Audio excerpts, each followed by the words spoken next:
for Wednesday, April 21st, 2021. My name is Drew Clark. I'm editor and publisher of Broadband Breakfast and of counsel at ComLaw Group. Very excited to welcome you to this special session of Broadband Breakfast Live Online. We're branching out a little bit to a subject involving intellectual property, copyright, and fair use. But before I get to the topic and our guests for today, I just want to remind you that to those of you who are watching on Zoom, as well as our other platforms, we are here every Wednesday at 12 noon Eastern time. And we this event, this weekly Broadband Breakfast Live Online, is one of the main things we do. We appreciate those of you who are regulars and come back every week, depending on our topic. We cover quite a variety, of course, but we also have daily news reporting on broadbandbreakfast.com about broadband infrastructure, about the application use of broadband, as well as the implications for big technology companies. And this topic we'll be speaking about today certainly does impact that. I want to remind you that upcoming on the 28th, next Wednesday, we'll be talking about today's infrastructure, tomorrow's speed. And I don't want to neglect to thank the sponsors of Broadband Breakfast. In particular, I want to thank Utopia Fiber, the largest open access network in the United States, STL Network Services for future-proof design, right product, and on-time execution, Positron Access, which provides products that increase bandwidth delivered and distance covered within the core and residential networks, as well as Broadband Now, which does research on social, economic, and political issues relating to the digital divide. We are very excited to be able to dive into this exciting topic, which will probably start off and continue around the subject of Google versus Oracle, a decision made by the Supreme Court earlier this month. And later this month, we have what's called World IP Day, which is sort of maybe a promotive effort for intellectual property generally. I do note that there has been historically a Fair Use Day. I don't know if that's still going on, but we'll look forward to hearing from our panelists about intellectual property, fair use, and the balance that fair use enables. So with that kind of background, I want to turn to our three panelists. Again, very excited for each of them.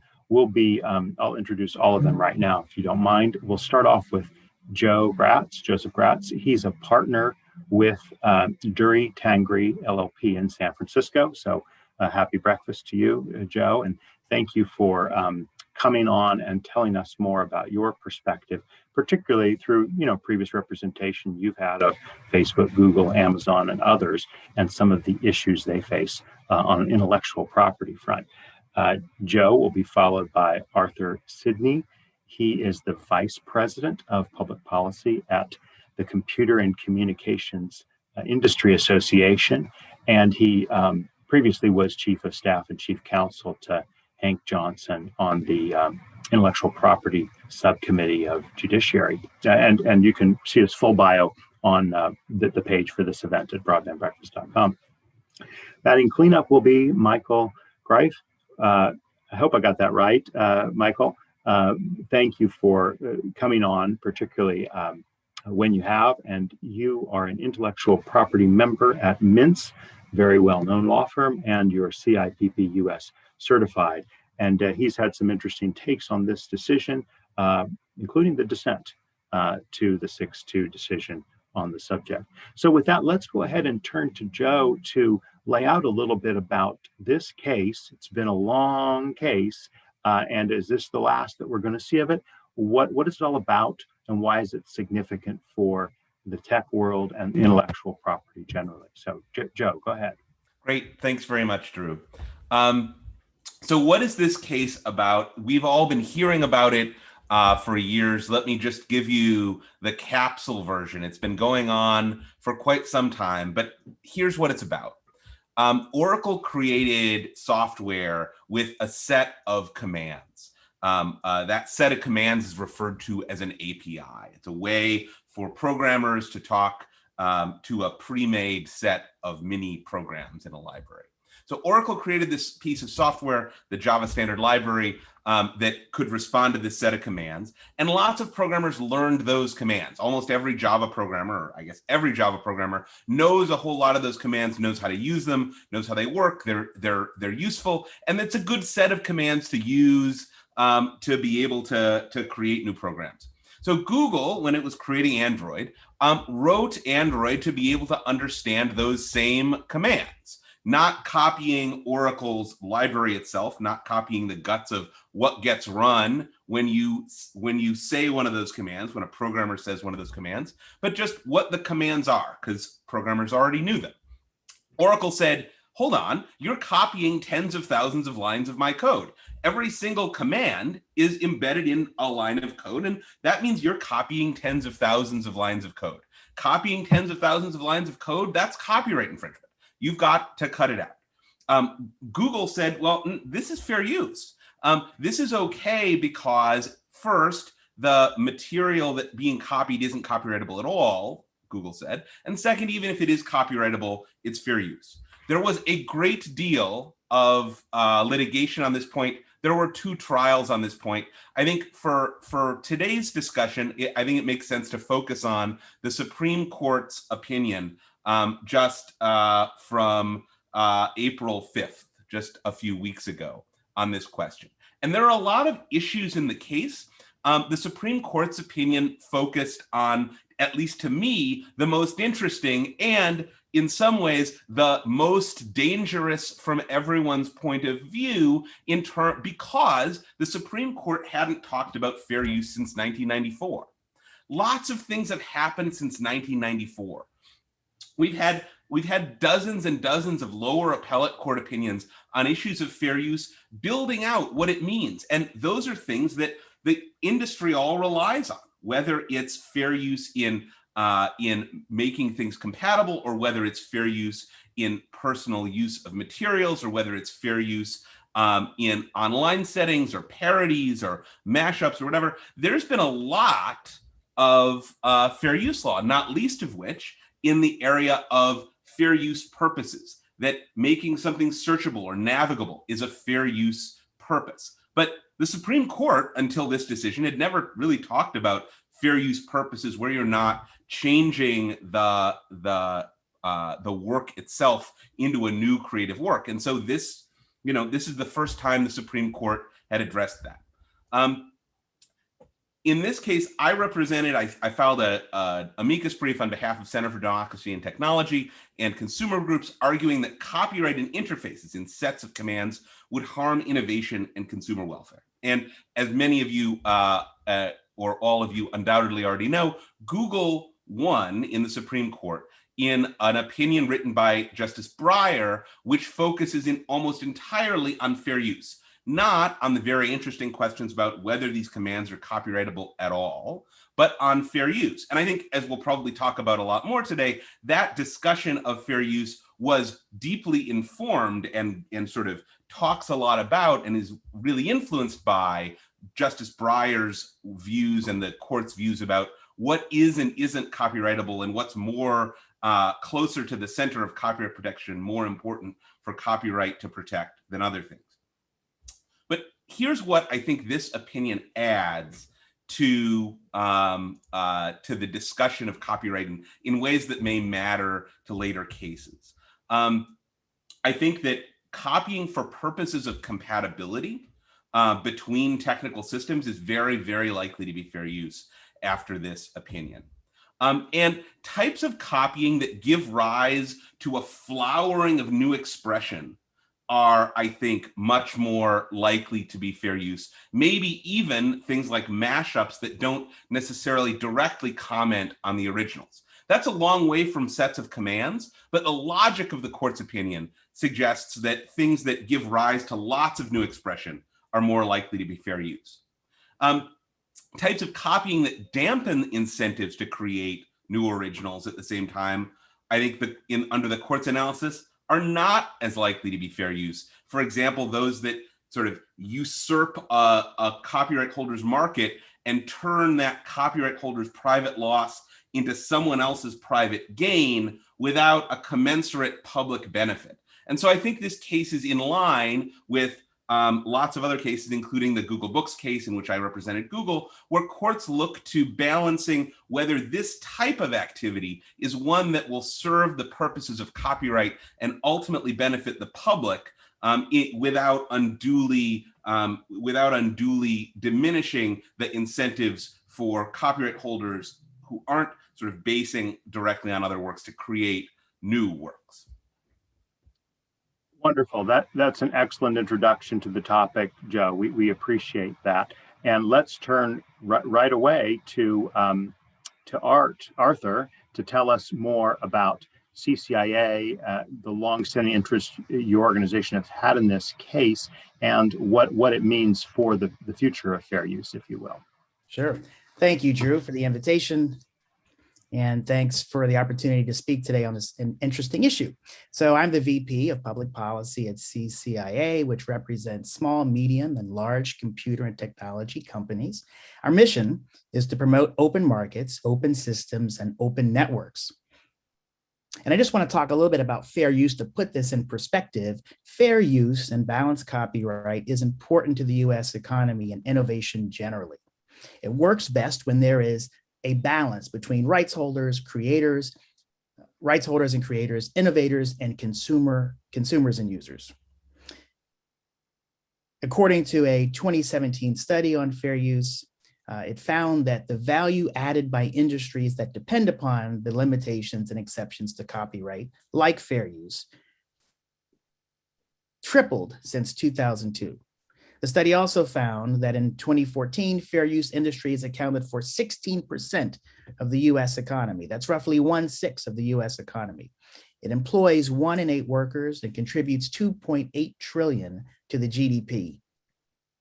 Fair use has allowed for the US economy to grow and provides employment and innovation. So just to concretize, so we've put the fair use economy in perspective into its value. Just to concretize the importance of fair use and make it real for people and let people know how integral it is to our lives, fair use is implicated when consumers DVR movies and play them back, or it's implicated when an actor in a movie utters the first 9 words of a Faulkner novel. This is all fair use copyright and are just a few examples. As it pertains to this case, CCIA member companies have been long involved in this dispute, filing briefs at the various levels, including and up to amici briefs before the Supreme Court. But I want to focus and talk a little bit about the case at hand. It's not just a 10-year slugfest between 2 tech companies. It's not about code per se. The issue plainly is, could Oracle use the copyrights it acquired from Sun to prevent others from talking to its computer programming, i.e. Java, unless a programmer or developer took a license from Oracle? The case decided who could talk to their companies and what role copyright would play. The court decided in favor of software interoperability and competition.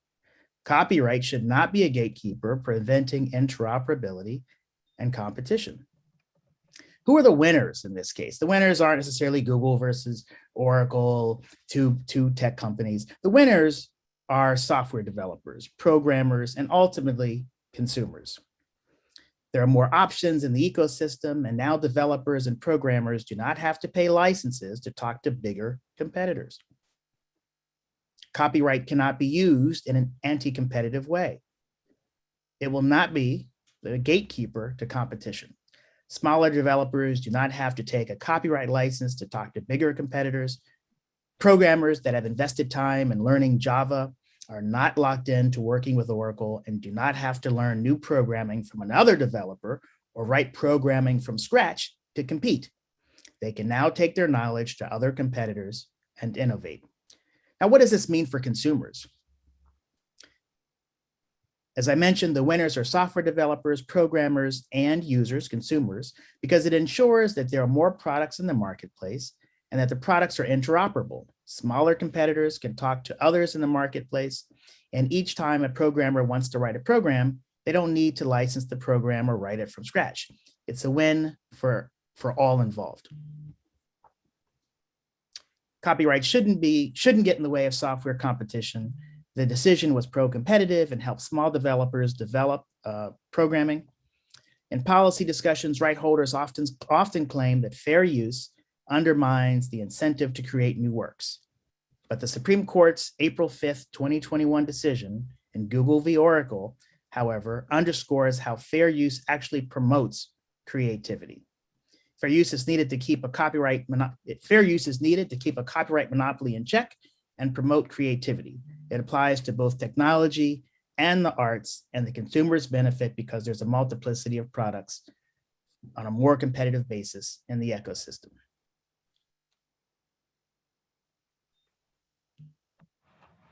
I yield the floor back, Drew.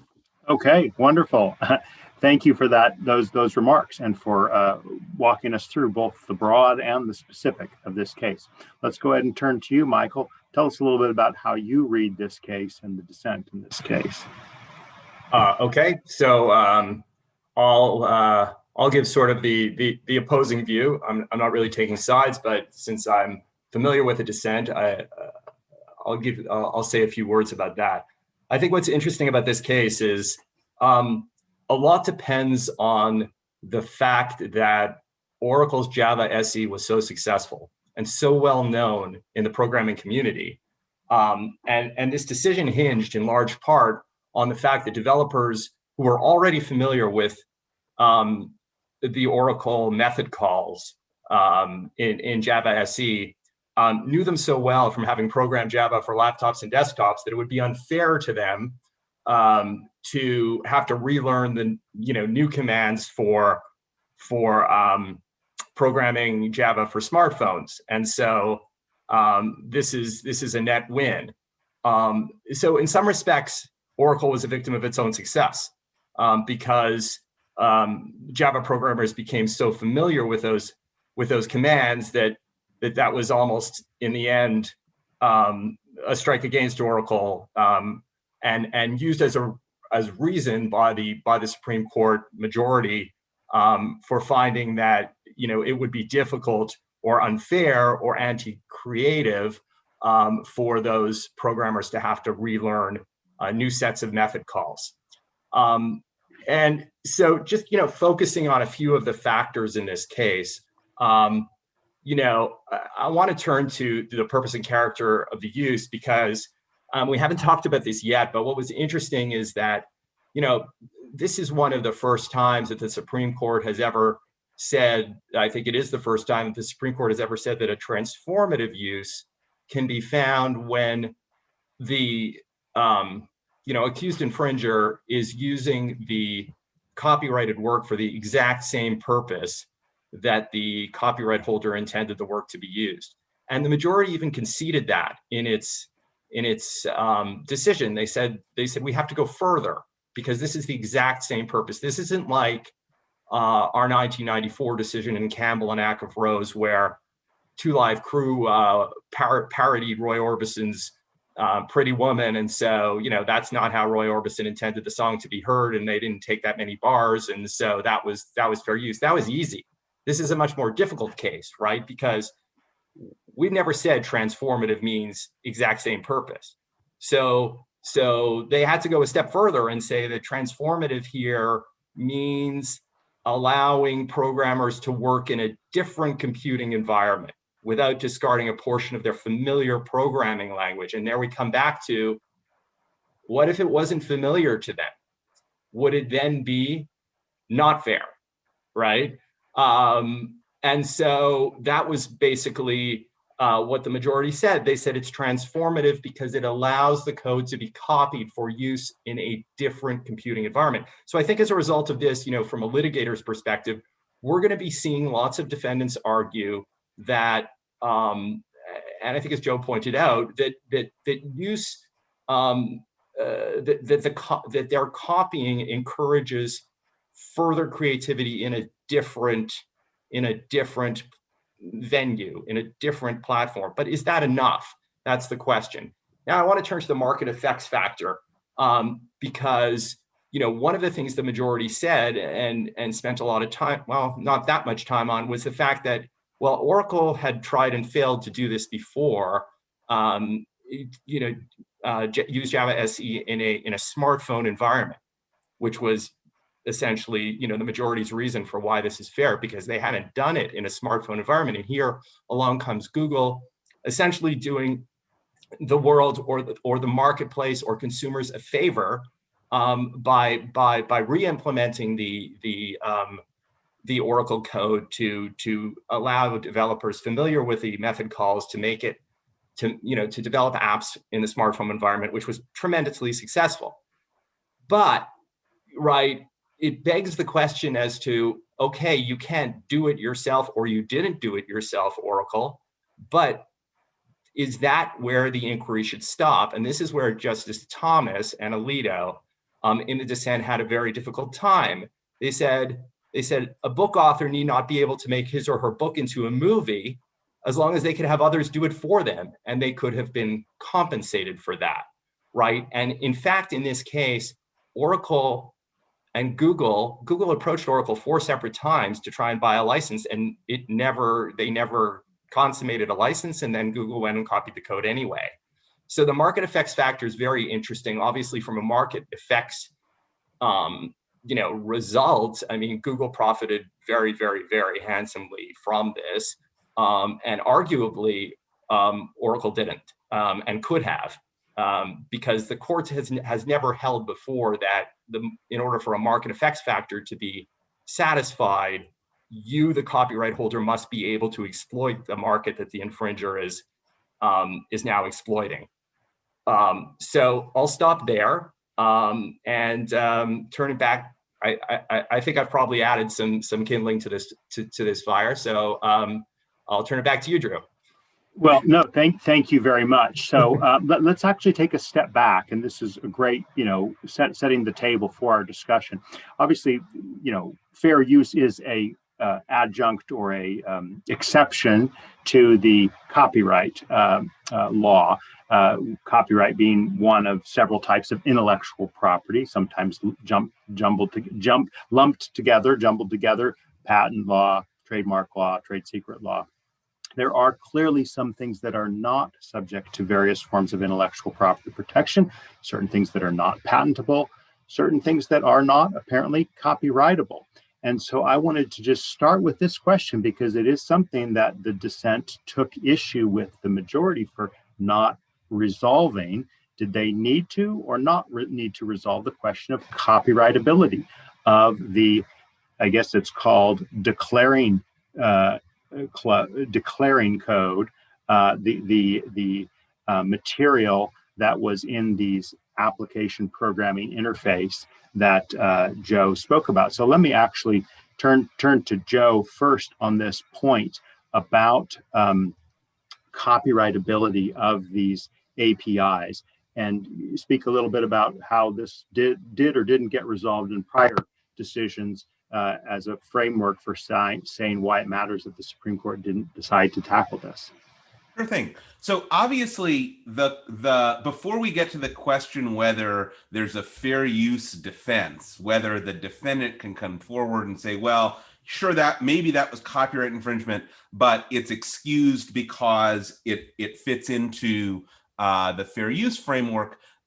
First, there's the question, was that copyright infringement at all? And was the thing that was copied copyrightable expression?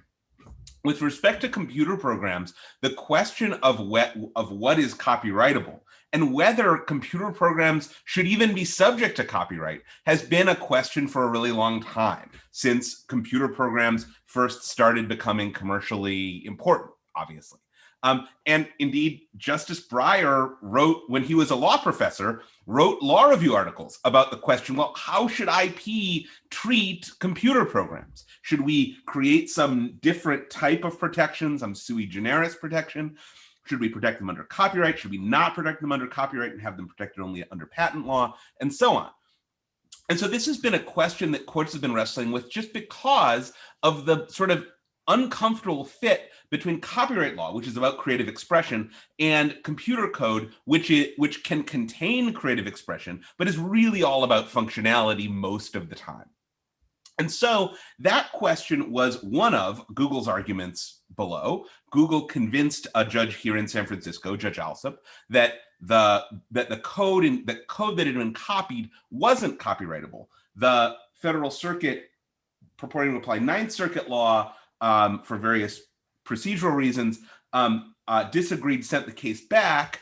A jury found fair use, having to assume that it was copyrightable, and then the case is now the Federal Circuit disagreed and reversed, and now the Supreme Court has reversed that and agreed with the jury.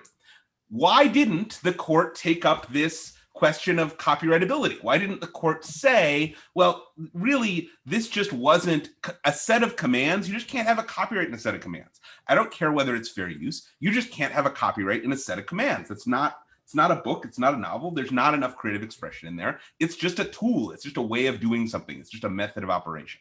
So that was the argument that my brief made, right? My amicus brief said, look, sets of commands, interfaces should be per se not covered by copyright law no matter what, because they're so important to allowing new innovation by others. Sometimes innovation that incumbent is willing to allow for free or at a price, and sometimes innovation that an incumbent doesn't want to allow at all. But these things, interfaces, are special, and our brief argued you just shouldn't protect them with copyright law in the first place. Never mind, you don't need to get to fair use.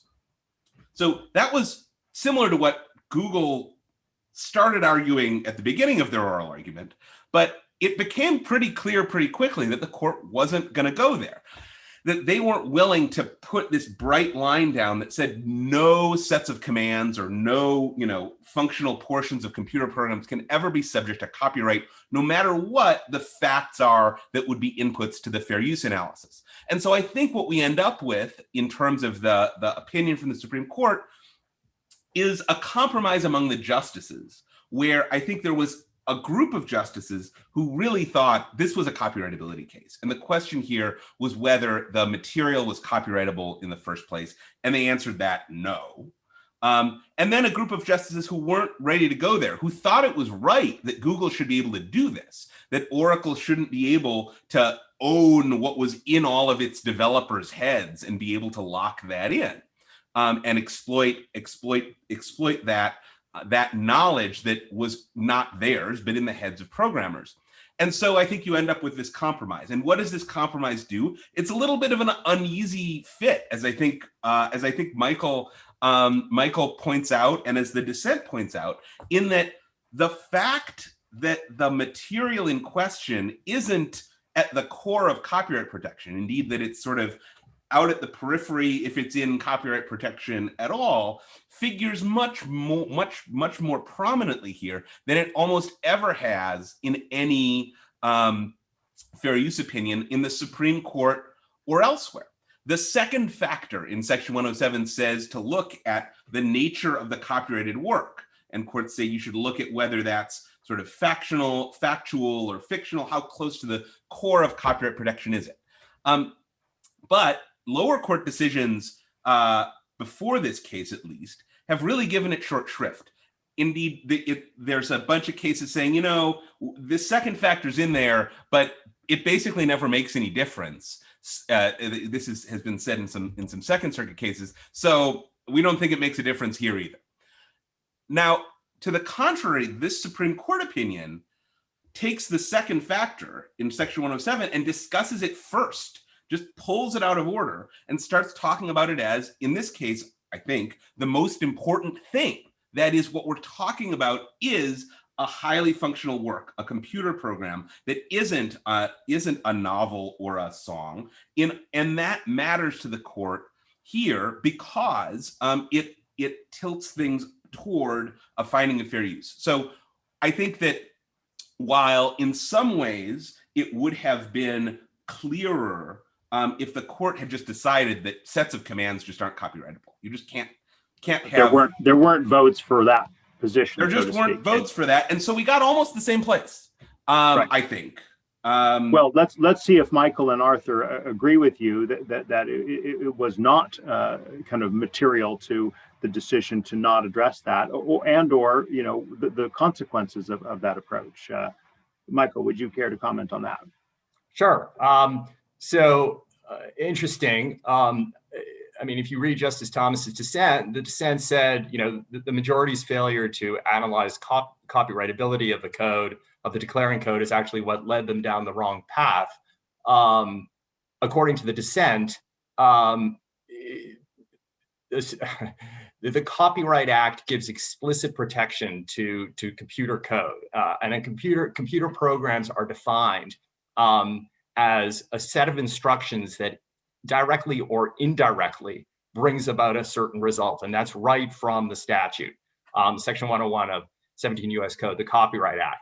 And so the dissent said, well, look, you have the implementing code, which directly brings about the result, and you have the declaring code, which indirectly brings about the result. Nobody is arguing. So why is it that the declaring code deserves less copyright protection? And then what the dissent said about the the analysis that it is far from the core of copyright is it's the opposite. It's that the declaring code is actually, according to the dissent, closer to the core of copyright because it's actually the code that the developers interact with. They actually never interact with the implementing code, which performs the instructions, whereas they interact directly with the declaring code. So it is actually closer to the core of copyright, and according to the dissent, and the dissent also cited, like, the court's own Harper and Row decision, where out of a 200,000 page memoir, 200,000 word memoir by Gerald Ford, Harper and Row's use of 400 words were the core of copyright and therefore not fair use. So I'll stop there and turn it over to Arthur. Thank you for that. I'll just add from a policy standpoint, just a couple of quick points. I think it is certain from a legal standpoint, implementing code is copyrightable, no problem. Declaring code, a different issue, but I want to remind us of what the court said, and that they didn't want to go further than they had to resolve this issue. And certainly the court cited to, I remind everyone that because of the developments in technology and how quick things change, it was loath to opine upon these issues. And I think generally the result that they came to is the right result. And certainly it's important for business to have certainty over copyright. And it also inured to the benefit of industry, competition, and developers, and provided certainty. So rather than getting into the nuts and bolts, these are jurists rather than technologists, they looked at the issue generally and came to the right result, which I think also has the best policy implications for the future. So just to come to this point and engage, if you will, in the dissent's argument about declaring versus non-declaring code, I'm wondering what our panelists think of, doctrines, well-established doctrines in copyright law that ideas versus the expression of that idea. Unless an idea is fixed and expressed in some medium, it's not capable of receiving copyright protection. And similarly, there's, although controversial and not necessarily universal globally, the notion that facts and databases are not subject to copyright protection, such as the Feist decision. Do you think that this issue is engaged sufficiently, either by the majority, the 6 justices in the majority, or by the dissent, as to? I mean, my question for Michael would simply be, how could declaring code be close to the core when there's all of these issues about the idea expression and merger doctrine of the form and the idea? So Michael, why don't you react first to that point? Sure. So what the dissent said about that very point is that the majority had said, well, the declaring code is inherently bound together with non-copyrightable ideas like database structure and whatever commands and ordering and things like that, which are all uncopyrightable ideas. And the dissent agreed those are uncopyrightable ideas, but the implementing code is similarly bound together with uncopyrightable ideas, such as executing instructions or ordering they gave some examples, I don't remember exactly, and then said the following. They said, we have never held before that the mere fact that something is that a work is bound together with non-copyrightable ideas disqualifies it from copyright protection. For example, a book has chapters, it has footnotes, it has endnotes, it has a title, and it has a cover. All of those are uncopyrightable ideas. Should the book now not be entitled to copyright protection because it is inherently bound together with non-copyrightable ideas? That was what Justice Thomas said. Joe, what is your reaction to this point? Yeah, so I think that the thing that the court was trying to avoid on this was this question of merger. That is, like, was this a situation where there was one or only a few ways of expressing these commands that the relevant person could have chosen from? And that raised the really hard question, like, who's the relevant person and what's the relevant time? That is, do we care that at the time Oracle was coming up with these commands, they could have named them anything? They could have named them Jane and Fred and Jimmy instead of math.max. They could have named them something really creative. They weren't constrained. It's the later programmers who were constrained. But the later programmers constrained only, we only care about it because it was popular, because there were lots of programmers out there who learned this. That's at least why it matters to have a litigation about it, whether or not that matters to the analysis. And so to sidestep that's a hard question. And it's a question that different courts disagree on in copyright law, how you do the merger analysis, how you decide when something is so constrained by external factors that we're going to limit its copyright protection. And so I think the court just sort of left that right there for lower courts to keep working on and walked the other way and said, look, however that turns out, we can get to the same place using fair use. And if I could just jump in here, if I may, I think in the software application context, robust application of the idea expression dichotomy promotes competition. The idea expression dichotomy is particularly important to preserving competition in the software industry. And I note that courts have carefully applied copyright law to preserve the balance between protecting the exclusive rights granted under the Copyright Act and promoting robust competition critical to our market economy. So the expression idea dichotomy plays a central role in ensuring that balance. And I think from a policy perspective, it inures to the benefit of the public. It promotes the balance in the computer industry, given the robust and utilitarian nature of computer programs. Moreover, I cite and remind you of the fact that this is a burgeoning industry that is changing rapidly, and courts have applied different manifestations of the idea expression dichotomy in 102B, the merger doctrine and the scenes and other doctrines in a nuanced manner involving computer programs, so as to make sure the copyright does not inadvertently grant patent-like protection. Thank you, Arthur. Let's broaden it out to a point I think you made earlier, Arthur, which is that this is the first Supreme Court fair use decision in 26 years or 27 years, right? And so there's been a huge change in the use of fair use, because things that 10 years ago or 20 years ago probably seemed like they were infringement are not necessarily seeming like infringement. Just again, the web has enabled an incredible amount of copying, and while copyright protection still exists, I'm not saying it undoes that.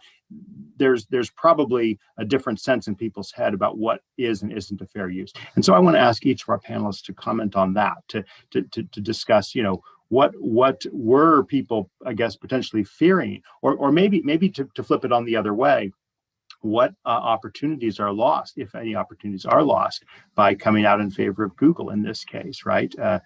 Again, looking back at the history of copyright law and fair use, what bullets were dodged or not dodged by this decision? Who would like to go first? I'm happy to comment. Please. Okay. So I think this, there's no question that in this day and age of social media, there's more ability to copy. It's less strict from a copyright perspective. Is retweeting copyright infringement? Yeah, I guess it is, but does anybody really care? No, right? But from a fair use perspective, I guess the Supreme Court hasn't really analyzed social media and things like memes, and lower courts have. But it tends to come out that uses that in effect encourage further creativity or add to the culture or add to the the ecosystem, the social media ecosystem, people tend to look the other way, and courts tend to give a longer leash to. But with respect to this decision, as to whether, merely because,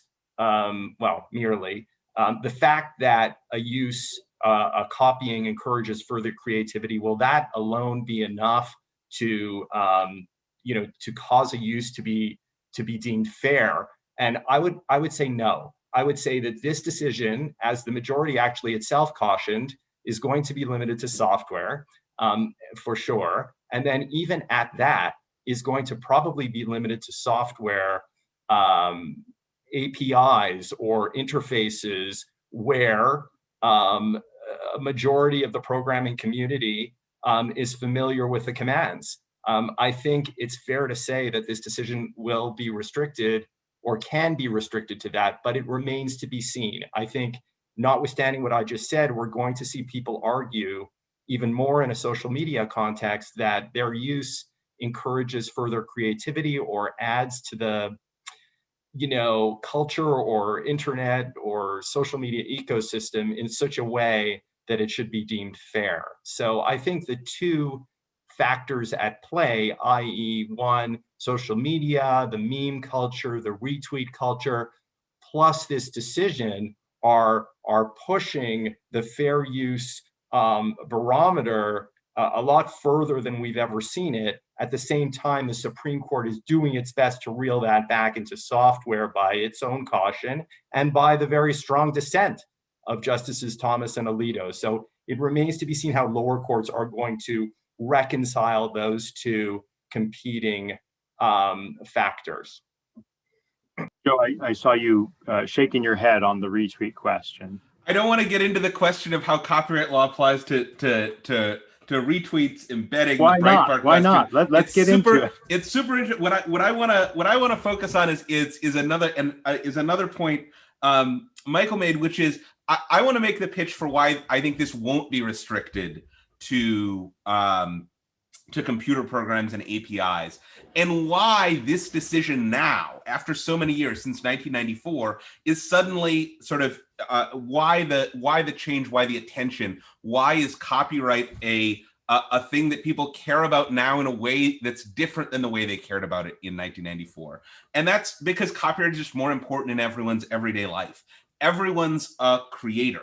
And everyone experiences not only sort of mainstream media creativity and mass media creativity, but also follow-on creativity and viral creativity that bubbles up from those without a naturally large, expensive, or economically sort of large megaphone. In other words, copyright isn't just something that media companies have to worry about, because everybody's a speaker and everyone is both creating copyrighted works that are copyrighted at the moment they're first fixed and basing their works on and redisseminating works of others. And it's that sort of ground up, grassroots user creativity that I think is something that the court shows some interest in when they talk about the creativity of those who come later, those who follow on, the programmers who know these commands and are creating their own programs, sometimes in non-commercial open source online software, but one can easily see that expanding to sort of non-commercial memes or mashups or other kinds of follow-on creativity that we have now that sort of just wasn't around in a way that everybody could make and everybody could disseminate in 1994. And Joe, I can't resist building a little bit on this because I think that, for example, on broadbandbreakfast.com, we frequently use photographs that are available through Creative Commons. And I find in my own thinking of this topic that the law perhaps has been influenced by that, perhaps Noble, perhaps Larry Lessig, when he helped to start Creative Commons, thought it was a kind of consolation prize for not winning the Eldred case. But quite frankly, I'm stunned with how significant Creative Commons has been in changing our thinking of copyright. And so, for example, one person, Trina Coleman, who's watching here, has asked, retweet cite the person that posted the original tweet, right? And so that's not necessarily the only or a singular or even any perhaps factor in the copyright analysis, but that's a Creative Commons aspect of the license, right? You need to cite to the source. And so perhaps our thinking has been changed by other developments outside of legal and court cases since 1994 and the Campbell versus Akufro's decision. Michael or Arthur, do you want to weigh in on this point about, retweeting, Creative Commons, and other ways we think about copyright more generally than just code and APIs? I was just going to add to your last point that, to remind ourselves of the basic principle of copyright, which is that copyright protects the expression, not the ideas. And, I agree with what Joe just stated with respect to the applicability of this case to situations outside of the software context. The majority, in its opinion, included explanations of copyright and fair use that would guide decisions unrelated to software. And the other thing I would offer is that the fair use context is very factual specific. And so the Supreme Court gave us, I think, excellent guidelines for the future. And I think it will continue to be a very factual specific analysis, but there's certain guardrails that this case provided, which will be instructive. Yeah, look, I guess the answer is it remains to be seen, right? The Supreme Court itself went out of its way, I think, 3 or 4 times in the majority to limit its opinion. And saying that they're not changing their existing fair use precedent. I question whether perhaps they felt they were going out on a limb a little bit here. But if this applies in other areas, I'm interested to see how and what factors exactly will it take. Again, they focused on the Constitution, right? That the purpose of the Copyright Act and intellectual property in general is to promote the progress of science and the useful arts. And that this, by allowing Google to copy this code and saying that it was fair, promoted further creativity. And that is consistent with Article 2 of the Constitution. So is that going to be enough to hinge an argument that my copying is fair because I'm promoting further creativity? I just, maybe what Joe and Arthur says is correct, and this decision will be taken beyond software. But I think courts are going to have a very hard time grappling with exactly what criteria they're going to need to ring fence this with in order to come up with a fair use analysis that is relevant for today's world. Let me ask 2 follow-ons here in our remaining 10 minutes or so. One is the specifics of this case. Does this particular case matter to Android, the future of that, and what happens when it goes back on remand? And then one much broader question, which is to say, going beyond copyright and looking at patent law and some of the controversies that have been present in patent law over the last half decade or decade. Do you see any additional movement one way or the other towards again, not a fair use, but just a sense that there are certain areas that intellectual property protection, patent or copyright, has gone too far, just in the way we've been talking about the balance that needs to exist between copyright and fair use? So let's take them in that order. That on remand. Joe, do you want to handle that one? Great. So I think the case is over. That is the long battle between Google and Oracle, at least about this, is done. The only there are no remaining questions that matter to anybody else, at least, right?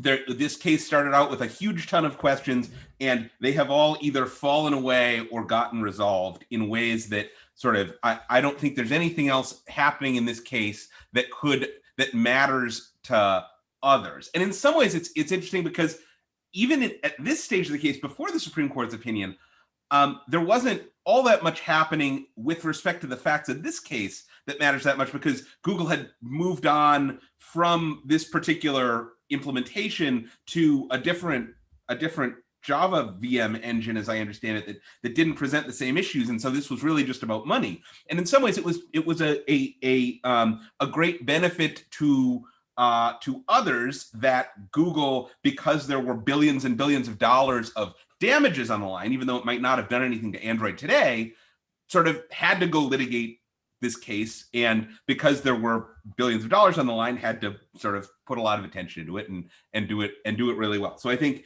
on does this case matter, or rather, are further things on this case going to matter? I think the answer is this one's done.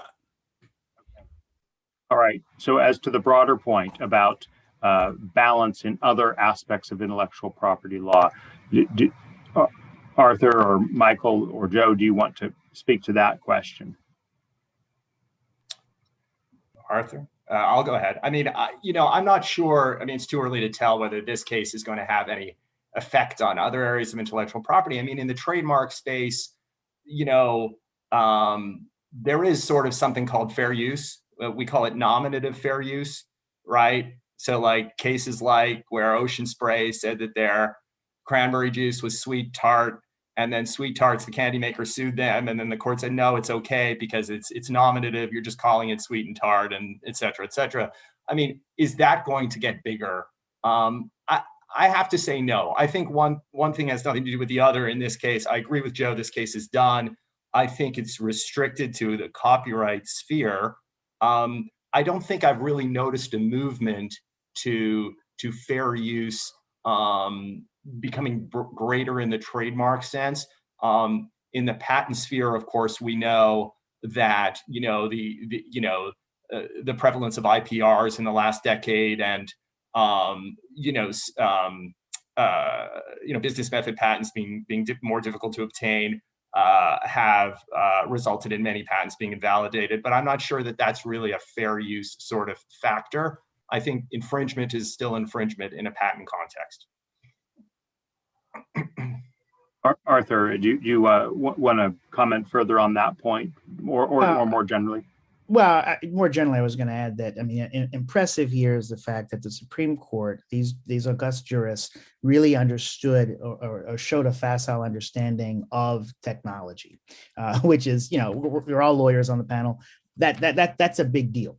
And so I am buoyed and interested to see what goes forward in this manner.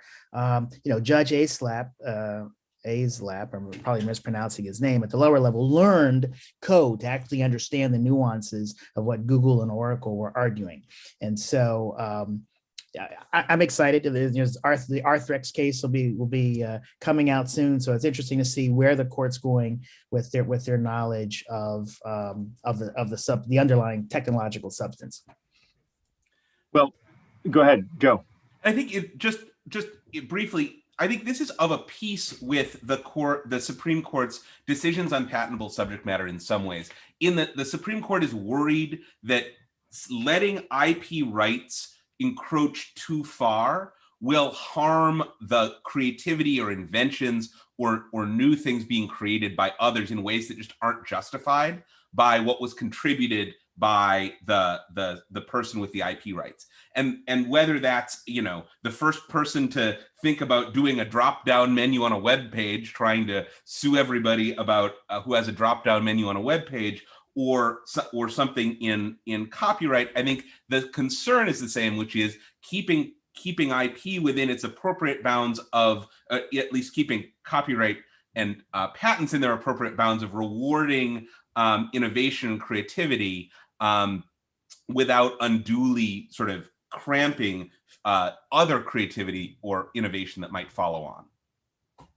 Well, wonderful. We've had a great dive into this decision and its significance. I want to give each of you a chance to say any concluding remarks about what you think is next. And let's go back to copyright. And we've seen a little bit of this debate about will fair use extend beyond declaring code, beyond software, but just more generally as to the balance in copyright and some of the battles that you're likely to see. And let's do Michael and then Arthur, and then close with Joe, if that's okay.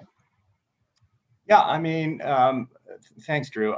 I do think there's no question we're going to see this decision cited, in copyright infringement cases, and probably in the social media sphere, in the memes and retweets and mashups and Richard Prince-like cases, saying just what Joe said. There has that we as the accused infringer are saying there should be a limit on the protection that is afforded to the copyright holder because to give the copyright holder too much protection would be antithetical to the constitutional purpose of copyright law, which is to promote progress of science and the useful arts. What do I say to that? I say, where does that end, right? Where is the reward that the copyright holder gets, right? Of course, copying does encourage further development in some ways, derivative works, translations, abridgments, etc. But it's interesting. Originally, when copyright law was forming, it wasn't an infringement to do an abridgment or a translation of a copyrighted work, and then it was added to the Copyright Act because it was deemed to be something that the copyright holder needed to be rewarded for, because it was effectively taking the copyrighted work. So I guess my response is there needs to be a balance, and have we come anywhere near getting that balance yet? No, we haven't. But will this decision point us towards a path where we'll have federal circuit courts of appeals sort of finding that balance? Yes, and to that extent I think that's good. Thank you very much, Michael. Arthur. Yeah, I would just add that balance is important. As I began my statements in the very beginning, balanced IP protections and limitations are important for all types of technology and innovation. This case in particular was a benefit to competition and interoperability, which will lead to more products, more opportunities for the consumers. And I would also add that many technologies wouldn't exist without fair use. Again, going back to some of the comments I made in the very beginning, search engines, DVRs, technology and innovations with AI and machine learning context, all of these are enabled because of the doctrine of fair use, which is so critical and important part of any copyright discussion, whether it's in the courts, with legislative branch or what have you. And so I think it's going to be critically important. And again, to underscore, this case supports competition and interoperability and bodes well for innovation in the future. Wonderful. Thank you, Arthur. Joe. The lower courts have said, and I think the Supreme Court here said really consistently with this, that the ultimate test of fair use, we have these factors, but the ultimate test of fair use is whether the purposes of copyright in having more creative works created and widely disseminated ultimately to the public benefit, whether that public benefit for creative works is better served or disserved by allowing the conduct at issue to continue, whether it's good for the public ultimately for that activity that's claimed to be fair use to go forward. And I think that will be, following this opinion, what courts should see as the guiding star, and that benefits everybody. It benefits the public, who gets to enjoy creative works and create new creative works of their own, and it benefits creators in that they can build on the creativity of others and not see their markets unduly harmed by attempts by others to privatize their work, but only use it when that use creates public benefit. Well, thank you for those remarks, each of you. And before we thank our panelists, I want to remind you that next week on April 28th, we'll be returning to infrastructure, talking about today's infrastructure, tomorrow's speed at 12 noon Eastern time. If you like our program, please share it, like it, subscribe, let others know about it. And again, we'd like to thank our sponsors, Utopia Fiber, Positron Access, STL Network Services, and Broadband Now. On behalf of Joseph Grants, Arthur Sidney, and Michael Greif, thank you. I'm Drew Clark, and we'll see you next week. Take care.